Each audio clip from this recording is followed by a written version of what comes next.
Mesdames, Messieurs, peuple congolais, Bruno Itoa et Rigobert Ondeli, au centre de la magouille de l'emprunt obligataire. Et pourquoi? Pour commencer, je vous informe qu'être citoyen, c'est être informé. Et pourquoi? Parce que l'ignorance est la pire des souffrances. Le savoir et la connaissance vous libèrent. Pour info, le combat contre la dictature de Sassou et d'Nguesso est à la fois rude et passionnant. Et pourquoi rude? Parce que quand on a un esprit libre et citoyen du Nord, qu'on combat la dictature de Denis Sassou Nguesso, et surtout depuis l'étranger, et notamment en France, vous imaginez, c'est que tous ces nordistes qui ont pris les responsabilités citoyennes, intellectuelles, politiques et autres pour sauver le pays. Et donc nous sommes victimes des attaques, des pressions qui arrivent de partout. Et donc je suis la voix des sans-voix de ces gens du Nord qui ont pris les responsabilités depuis l'étranger, qui luttent contre la dictature de Sassou Nguesso. Qui là-bas ont dit non mais écoutez, le pouvoir est au Nord. Les nordistes là sont des traîtres. Au lieu de jouer à l'omerta de la destruction de ce pays, mais ils sont là-bas en train de protester contre le régime de Sassou Nguesso. Je vous rappelle que nous sommes en zone France-Afrique. Et la capitale de la France-Afrique, c'est tout justement Paris. Donc, vous imaginez ces nordistes qui luttent contre la dictature de Sassou Nguesso, des pressions et des coups bas et coups tordus qu'ils ont reçus et continuent à recevoir. C'est la raison pour laquelle je dis que ce combat-là est rude, non pas seulement pour tout le peuple congolais, mais également pour ces nordistes, dont moi et autres, que je ne veux pas vous dire ce que nous subissons comme pression et de cette dictature. Ce combat devient passionnant parce que demain, avec tous ces coups bas et coups tordus qu'ils ont fait d'abord contre le peuple, et en particulier contre ces nordistes, au moment qu'ils ont perdu le pouvoir, tout a changé, la paix a changé, le camp. Mais quel pilier, quel allié, quel œil pourront aussi comprendre que non, écoutez, bon, on peut vous aider, on peut comprendre, on va se transformer. Je pense que ça sera très très difficile. Les pressions sont sociales, les pressions administratives, les pressions préfectorales, les pressions partout. Ils en ont fait, ces Congolais aussi à ces nordistes. Mais comme on dit, dans la règle d'or, ne faites jamais autrui ce que vous ne souhaitez pas qu'on vous fasse sur vous-même. Vous avez le monopole de priver ces nordistes-là de passeport. Vous avez le monopole de mettre des pressions au niveau des préfectures. Au moment où tout aura changé, le président de la République, le gouvernement, le ministre des Affaires étrangères, les ambassadeurs, les consuls et autres, vous allez venir plaindre où? C'est pour la raison pour laquelle je dis que, attention, attention, et j'en parle à tout le monde, que la presse Sassou Nguesso est passionnante. Parce qu'avec cette énergie potentielle, l'énergie de haine, de rancune, des scènes de vengeance en dormance, des règlements de comptes en dormance, des contentieux historiques et tout compagnie qui c'est d'ajouter en ajouter. Je ne fais que mon travail de citoyen, comme tout Français, tout Américain, tout citoyen du monde pourra faire pour l'intérêt de son pays. Je ne veux pas servir un régime qui ne cesse de briser des millions de vies, surendetté pour rien un pays, dont les emprunts obligataires que je vais en parler, puisqu'il s'agit bien sûr d'une dette qu'on va encore nous ajouter, une dette pour les générations futures. Et n'oublions pas qu'ils ont ruiné et détruit ce pays qui est devenu une poudrière et qui est visible et que toute chose a toujours un départ et un terminus. Il y aura bien sûr il y aura un terminus. Ils sont à l'apogée, ils sont à la fin. Donc ils jouent là aux prolongations. Donc je voulais seulement vous parler, mes chers compatriotes, congolais du nord au sud, de l'est à l'ouest. Vous imaginez que nous sommes là, au plein, la ligne de front. Hein? La ligne de front, elle est là. Donc nous sommes à la ligne de front. C'est comme dans une bataille, une guerre. Nous sommes là à la ligne de front, à Yatonga d'ailleurs. Donc c'est la raison pour laquelle j'invite vous, individuellement et collectivement, à liker cette vidéo pour la protéger, hein, et également pour protéger ma chaîne, parce que les ennemis sont parmi nous. Ils agissent sur différentes échelles, sur tous les niveaux. Donc vous avez tout compris. Comme j'ai dit là, dans la règle d'or, ne faites jamais autrui ce que vous ne souhaitez pas qu'on le fasse sur main. Et je lance d'ailleurs un message à ces hommes du pouvoir qui sont du Nord ou du clan. Je vous dis, il y a des méchants dans le Nord. Au moment que vous allez tomber, ah oui, il n'y a pas de négociation. Je vous dis sincèrement, ils seront les méchants, méchants, méchants, méchants. Parce que vous êtes en train de faire du mal. Et donc, comprenez que le mal revient toujours à celui qui l'a fait. Vous êtes rempli. Mesdames, Messieurs, peuple congolais, je vais ici désormais, maintenant traiter le dossier, cette vidéo, qui est là pour sensibiliser, conscientiser et mobiliser les uns des autres pour que nous soyons ensemble contre cette dictature qui ne cesse de nous tirer vers le bas et détruire notre pays. Donc ici, ça est d'un devoir des citoyens. Et donc vous les connaissez, les deux ministres de Sassou Nguesso. Il y a Bruno Itoa et Rigobert Ondeli. Sont aujourd'hui au centre de la magouille de l'emprunt obligataire. Et pourquoi?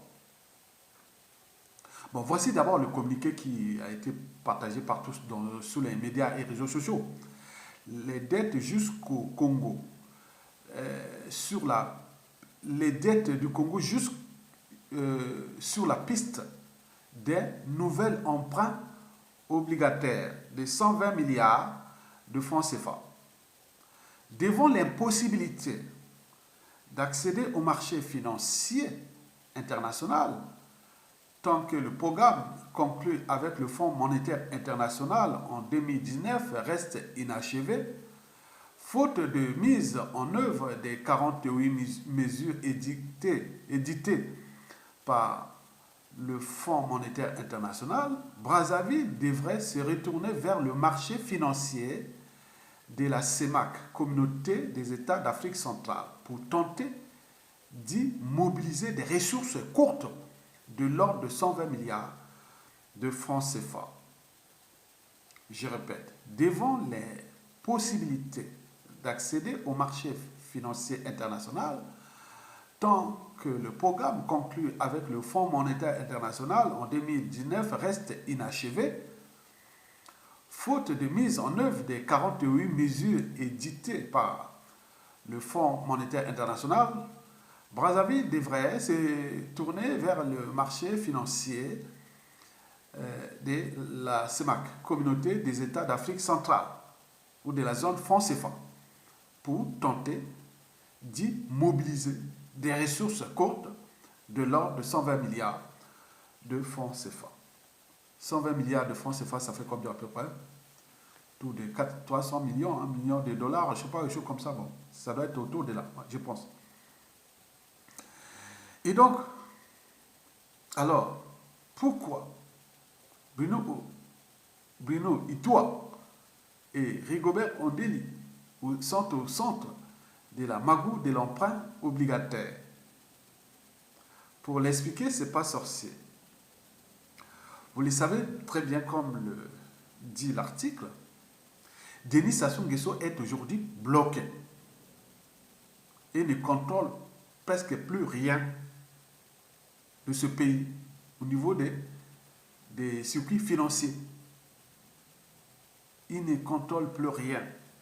Mais il a besoin d'argent. Parce qu'on ne joue pas au dictateur sans argent. Il a besoin d'argent. Et l'argent frais. Mais comment? D'abord, pour qu'il ait besoin d'argent. Parce qu'il est le champion de la malgouvernance. Il est le champion de celui qui n'a jamais respecté les fondamentaux des règles économiques, financières et du business.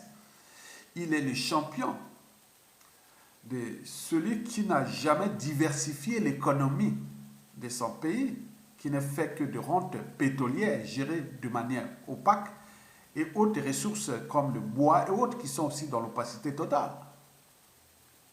Denis Sassou Nguesso est le champion de la dette. On appelle le nyongologue. L'homme qui est venu surendetter pour rien, un riche pays. qui ne méritaient pas ça. C'est ce qu'on appelle aujourd'hui la dette odieuse, qui n'appartient pas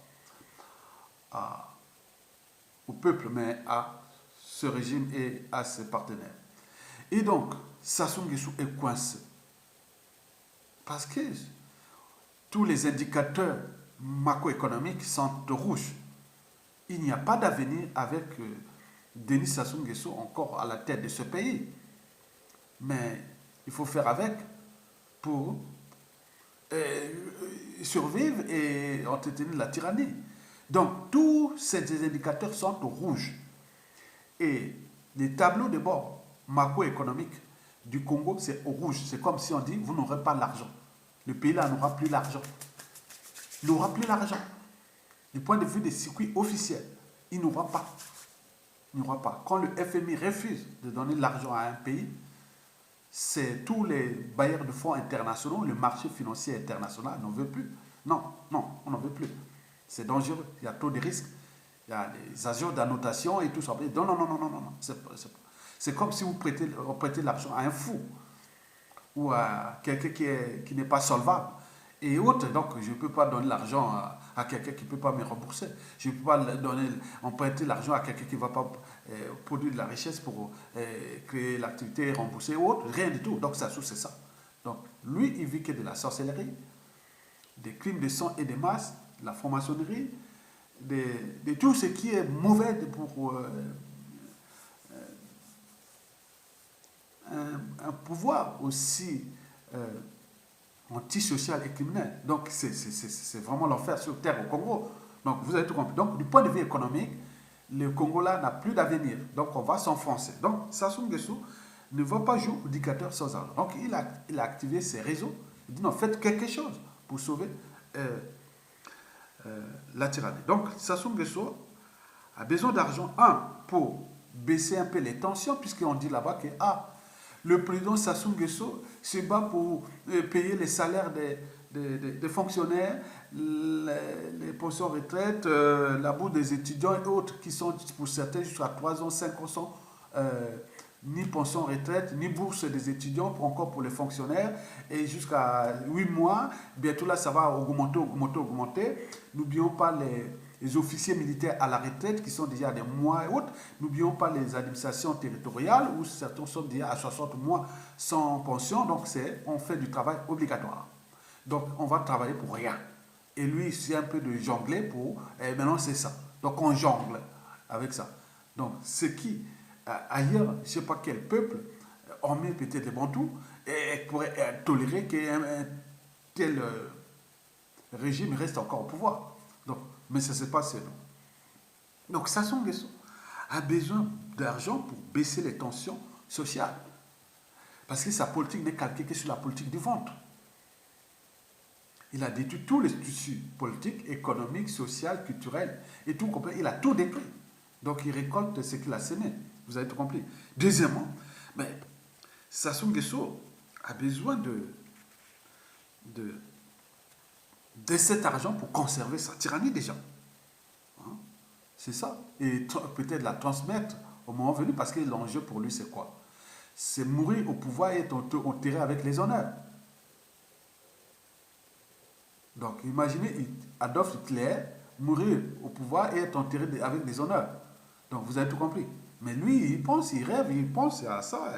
Il tient jusqu'à penser déjà à la dynastie, où le passage de pouvoir de gré à gré, qui le clan est déjà divisé, donc ils sont en train de bouffer, comme le Congo, ce fut leur héritage, leur patrimoine, hérité je ne sais pas où, donc ils vont se partager entre le clan qui se divise, d'un côté le passage du pouvoir de gré à gré, et l'autre pour la dynastie, donc c'est pas les moyens, pour ça qu'il va arriver dans une situation où ce pays va entrer dans une situation incontrôlable, et ça sera la fin de Sassou Nguesso peut-être par les sangs, et qui arrivera des situations que j'ai voulu, nous courons des risques à tout instant de se retrouver dans la situation du Rwanda en 1994. Je ne suis qu'un lanceur d'alerte. Les couteaux sont tirés. On attend que les détonateurs, le feu. Et c'est eux qui vont perdre, puisque le nombre de volume, le volume des victimes est tel qu'il n'y a plus de, chez nous, les tribus, la géopolitique. Non, là, c'est toutes les victimes du nord au sud, de l'est à l'ouest, vont aller directement, civils, politiques et militaires, ils vont se retrouver fait face à ces gens-là qui ont humilié, détruit tout le monde. Donc vous avez tout compris. Donc il faut sauver cette tyrannie. Parce qu'ils ont la peur des lendemains. Ils ont la peur du traitement qu'ils ont infligé aux autres. Donc il faut conserver cette machine qui s'appelle l'État. Donc dès qu'ils vont perdre les moyens de l'État, ils seront finis. La peur va changer de compte. Donc la fin ne justifie pas les moyens employés pour maintenir le pouvoir. Et c'est ça. Donc, mais il y a aussi la sécurité, leur train de vie, la santé, tout ça. Il y a besoin d'argent. Donc ça, les circuits internationaux sont suivis, bloqués. Et là, leurs magots qu'ils ont placés dans les paradis fiscaux qui avoisinent les 30 000 milliards de francs CFA, c'est-à-dire plus de 30 milliards de dollars qui sont là dans les banques par-ci par-là. Donc l'argent du Congo, de notre pays qui est caché par-ci par-là, mais les circuits sont suivis et sont bloqués, donc ils ne peuvent plus rien faire. Donc ils voient qu'on dirait que le ciel est en train de tomber sur eux. Donc ils sont là vraiment inquiets. Alors, que faire? Et c'est là que, comme d'habitude, hein, c'est un régime où le mensonge, la magouille et tout compagnie, c'est hors pair. Donc ils ont pensé ils ont choisi le chemin de la magouille. Et comment? Le chemin de la magouille, c'est qu'à dire, ils ont créé des réseaux. Ce sont des réseaux qui dirigent maintenant le Congo aujourd'hui, les réseaux financiers. Il faut les retenir. Il y a des réseaux des traders pétroliers. C'est les réseaux de Bruno Itoa. Et des réseaux des Chinois, de Rigobert Ondeli. Mais il y a aussi les réseaux France-Afrique qui sont là. Mais il faut voir aussi peut-être le dictateur lui-même et autres. Donc il y a tous ces réseaux-là qui ont pris notre pays en otage. Et donc ces réseaux des traders pétroliers, des réseaux chinois, des Rigobert Ondeli, réseaux des traders pétroliers de Bruno Itoa et de chinois de Rigobert Ondeli, ils ont pensé à ces emprunts obligataires. Pour y parvenir, voilà comment va se passer ces choses-là. Déjà, et pourquoi? Pourquoi? Parce qu'ils sont dans l'impossibilité d'accéder au marché financier international, puisqu'ils n'ont pas pu conclure les accords avec le FMI, ils n'ont pas pu achever les accords qu'ils avaient signés avec le FMI en 2019. Vous voyez déjà ça. Mais pour les FMI aussi, les Américains, disent non, si on donne l'argent à la FMI, à Sassou, c'est l'argent qui va aller à la dette chinoise. On est d'accord? Et donc, voilà, donc c'est beaucoup de choses là. Il y a beaucoup d'enjeux déjà pour nos nations, enjeux nationaux, mais aussi des géostratégies entre les puissances là qui se battent pour ce problème-là. Et ça, donc il y a beaucoup de choses là qui se passent là. Je ne vais pas aller en détail. Maintenant, comment ça se passe? Comment ça marche? Donc, ils ont créé cet emprunt obligataire. Donc, en fait, ils ont de l'argent qu'ils ont caché.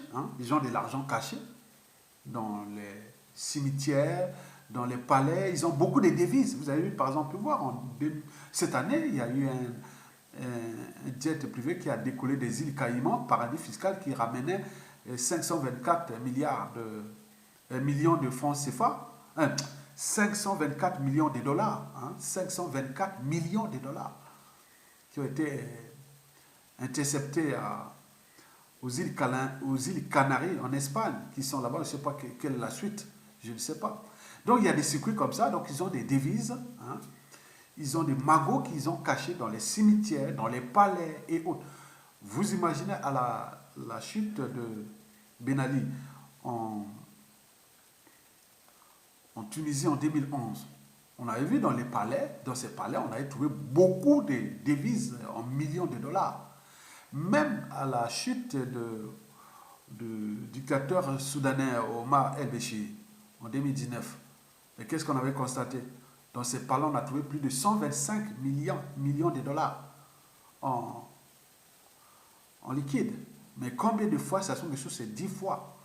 Donc, que ce soit à Pila, que ce soit à Oyo, Edo, Bouya, Tikapika ou dans ces palais, les cimetières. Donc il y a des magots là-bas. Il n'y a pas que des magots, il y a des magots, il y a aussi des lingots d'or, des pierres précieuses, il y a tout là-bas. Donc ils peuvent changer ça, ces choses-là. Donc, ils ont pris cet argent, ils veulent prendre cet argent qu'ils ont caché et magouiller, tout simplement. Donc prendre cet argent et l'injecter dans la CEMAC. Donc eux, ils deviennent des emprunteurs. On va faire des emprunts, différents emprunteurs, alors que ce sont eux-mêmes. Donc je suis emprunteur on lance les trucs de la CEMAC. La CEMAC, c'est la communauté économique et monétaire d'Afrique centrale, qui dépend de la BAC, Banque des États d'Afrique centrale, qui est une succursale de la Banque de France, du Trésor public français. Donc c'est le franc CFA. Donc cet argent qu'ils ont caché, ils vont peut-être mettre dans le circuit de la CEMAC et dans la CEMAC, et donc ils vont émettre du CFA. Et ce CFA-là va être emprunté aux banques qui sont locales, donc les banques congolaises qui seront complices. Et donc ils vont mettre l'argent, donc ils vont revenir dans les circuits officiels, donc au Trésor public, et on va commencer à payer les fonctionnaires, les retraités, autres. Voilà le miracle Sassou Nguesso. Donc ils veulent faire ça. Donc c'est de l'argent qu'ils ont caché et qu'ils veulent mettre ça dans la CEMAC par la Banque des États d'Afrique centrale pour qu'ils puissent produire des CFA, et de là, on remet ça dans l'économie, et donc on se dit, voilà, mais eux, ils deviennent des emprunteurs. Donc on doit l'argent à ces emprunteurs qui sont des emprunteurs fictifs, mais bien sûr, ce sera les banques. Mais nous, peuple congolais, on va devoir de l'argent à ces emprunteurs-là. Parce que ce sont des obligataires d'État. La différence entre une obligation et une action, ce sont des valeurs mobilières, financières. Voilà, demande de chercher la différence entre une obligation et une action, en termes de valeurs mobilières. C'est tout simple à expliquer. Donc, je ne vais pas vous l'expliquer là, demandez à vos économistes. Donc, ce sont des trucs qui prennent des années. Obligation. Emprunt obligateur. C'est sur combien? Sur 3 ans, sur 10 ans, sur 15 ans, sur 30 ans. Mais dans 3, 4, 5, 10, 15, 20 ans, 30 ans, ils ne seront plus là au pouvoir. Ils vont laisser cette dette-là. Donc vous imaginez ces gens-là, ils sont prêts à tout parce que tout est bouché devant. Ils n'ont plus d'argent. Les circuits des autres, mais ils ont de l'argent du magot au pays. Donc comment mettre cet argent dans les circuits des banques? C'est comme vous avez de l'argent à la maison et que pour mettre ça dans les circuits de la banque, pour mettre ça dans la banque, il y a des codes, il y a des règles. Par exemple, en France, vous ne pouvez pas mettre plus de 7 000 € dans un code. Il faut savoir où est-ce que ça vient. Au-dessus de 7 000 € encore. Mais quand ça dépasse 7 000 €, il faut passer par la banque, il faut passer par là. On veut savoir où vient cet argent. Ça peut venir de la mafia, du crime organisé ou plein de choses comme ça. Mais là, ils vont passer par ces circuits qui sont, du point de vue des règles économiques, des circuits financiers, c'est normal. Ils vont peut-être dire, oh oui, tel emprunteur, ça sera peut-être Beno Itouah lui-même qui va emprunter, et ça sera Denis Sassou Nguesso qui va emprunter, ça sera tout ça par des circuits, des banques. Donc c'est terrible ces gens. Donc vous imaginez, vous avez ruiné un riche pays et vous continuez dans la magot. Donc vous devez expliquer ça. C'est tout simple. Donc cet emprunt obligatoire, les conséquences c'est quoi? C'est qu'il va nous laisser une dette, nous Congolais. Ça sera la dette, puisqu'on aura, c'est-à-dire l'emprunt là, c'est l'argent qu'ils ont volé, mais ils vont remettre, nous on va devoir à ces gens-là, parce que ce ne sont pas des personnes physiques, ce sont des personnes morales. Morale, ça peut être une entreprise, ça peut être un organisme, une institution et autres qui vont emprunter. Ce n'est pas des particuliers qui vont donner l'argent là-bas. Ce n'est pas des bons du trésor, non. Ce n'est pas des bons du trésor, non. Ce sont des emprunts obligatoires. Ils passent par des fonds, des placements, plein de choses comme ça. Ce n'est pas vous et nous. Donc, eux, derrière ça, peut-être Bruno et toi, a déjà peut-être un organisme qui, lui, va mettre cet argent là-bas et Après, ça va faire ce coup-là. Et donc là, au cœur de la magouille, et donc vous devez nourrir les débats. Mais nous, comme au Congo, bon, ben, personne ne veut plus prendre le risque de défendre l'intérêt général.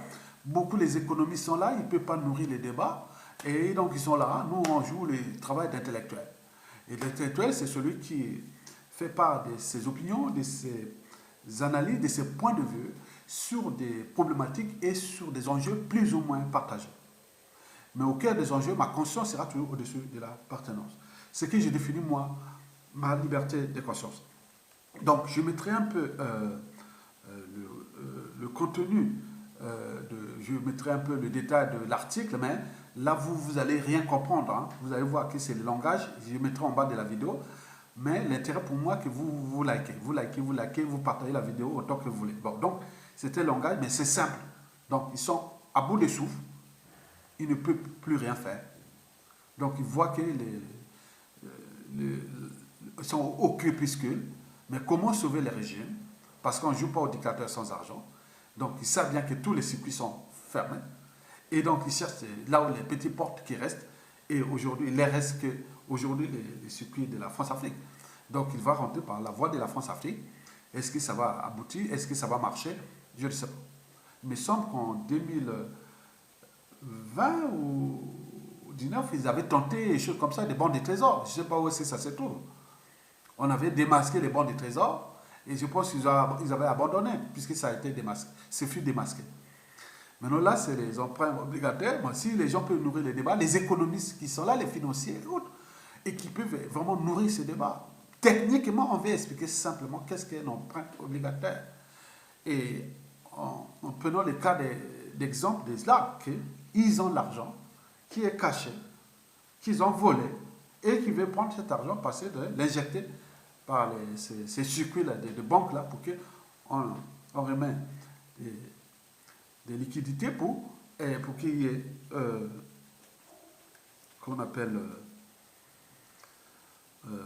oui, pour que la machine de liquidités fonctionne et pour qu'ils puissent payer les salaires des fonctionnaires. Et voilà, il n'y a pas grand-chose. 120, combien 120 milliards de francs CFA, c'est une goutte d'eau, c'est pas grand-chose.